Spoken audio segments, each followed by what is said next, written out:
Psychose, coup de gueule, septembre 2019. Psychiatre et psychologue, la guerre des tranchées. Quelle magnifique illustration dans ce petit monde bien spécifique de la psychiatrie, d'escalade symétrique que celle de l'opposition entre les psychiatres et les psychologues suisses. Voici plusieurs années déjà que les psychologues se battent afin que leur formation et compétences soient mieux reconnues. Un premier pas fut acquis lorsque la LPSY, la loi sur les professions de la psychologie, rentra en vigueur en 2013.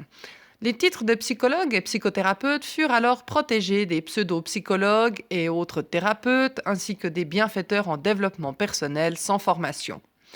Le patient pouvait donc s'assurer que celui qui se désigne psychologue ou psychothérapeute avec la mention FSP a bien suivi un parcours universitaire suisse validé par la Fédération suisse des psychologues.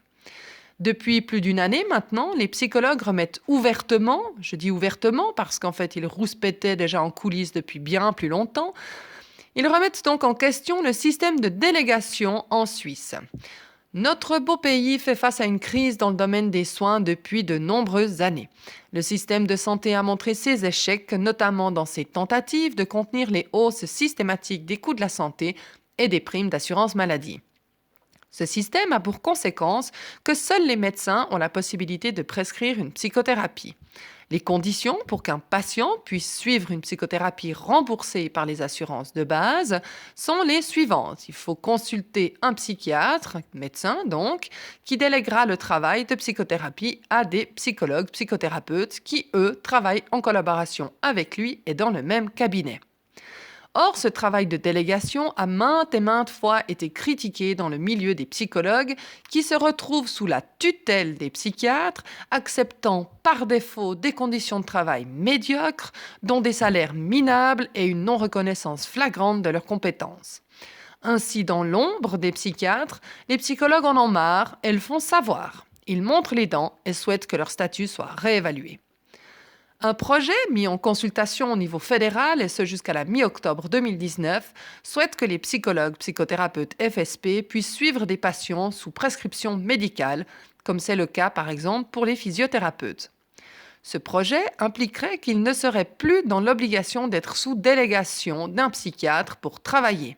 Ils deviendraient alors indépendants, touchant, attention, le 100% de leur salaire. Mais quelle idée! S'ensuit alors une magnifique escalade symétrique entre les psychologues et les psychiatres qui ont du coup tendance, eux, à oublier les cours de communication non violente et toute une flopée de recherches en psychologie sur, par exemple, la soumission à l'autorité, le conformisme, la congruence, les besoins, la motivation, etc. ou simplement ce qui nous rassemble plutôt que ce qui nous divise. Quelle hérésie de souhaiter sortir d'une relation complémentaire abusive, chers psychologues. Que d'émotions perturbatrices dans ces schémas relationnels et cognitifs bien ancrés et qui doivent faire face au changement. Pointe de l'iceberg, cette crise est peut-être aussi la manifestation d'un profond malaise psychanalytique lié à l'enfance de la psychiatrie et son évolution plus que critiquée et critiquable ces dernières décennies. Une psychiatrie qui fait de ses médecins les parias de la profession, mais aussi de simples prescripteurs de médicaments qui voient bientôt plus souvent les représentants des entreprises pharmaceutiques que les patients au sein de leur cabinet. Une psychiatrie qui, lorsqu'elle propose son DSM, soit la Bible des troubles psychiques, se heurte à chaque fois à de virulentes réactions dans les médias. Lorsqu'elle se doit d'isoler un patient pour un traitement au sein d'un hôpital psychiatrique, elle se heurte aux prises en charge ambulatoires de plus en plus courtes d'un côté et au séjour de longue durée de ces patients dont on ne sait plus quoi faire, ou encore à la pression systématique que les psychiatres endurent pour trouver une solution autre que demander des prestations à l'assurance invalidité, ce qui, il est vrai, ne fait que reporter le problème plus loin et fait jouer les vases communicants. Mais bon, les assurés payent, alors allons-y gaiement. Une autre piste à explorer consiste peut-être à rejoindre certains de nos chers philosophes qui ne voient dans la psychiatrie et la médication à outrance qu'une manière moderne de contrôler le peuple et ses débordements et ainsi les rendre aptes au travail. Notre société est-elle malade ? Dans tous les cas, le peuple est apparemment malade, vu que plus d'un tiers de la population suisse est diagnostiquée avec une maladie psychique. Ces chiffres ne sont pas juste alarmants, ils sont inquiétants. Inquiétant aussi que nous considérions encore les difficultés psychiques ou les troubles comme des maladies et qu'elles soient ainsi traitées comme telles, diagnostic et prescription de médicaments accompagnés ou non d'une psychothérapie.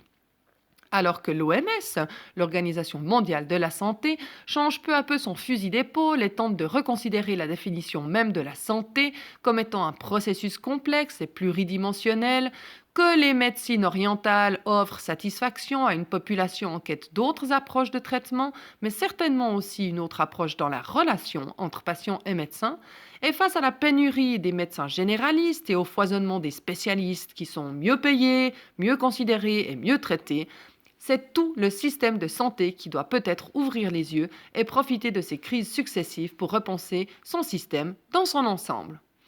Si une telle chose semble utopique, car elle nécessiterait certainement de mettre le patient au centre des préoccupations et non les lobbies divers et variés au sein des conseils d'administration ou du Parlement et le porte-monnaie de certains spécialistes, entrepreneurs ou patrons d'assurance maladie, ne soyons pas défaitistes et gardons espoir.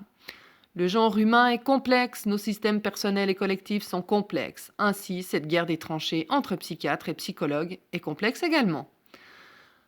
Les divers raccourcis rhétoriques faisant à nouveau la part belle à un raisonnement dichotomique, soit eux, soit nous, attendra simplement que l'une ou l'autre des parties se couche et reprenne ou prenne un rôle de complémentarité face à l'autre.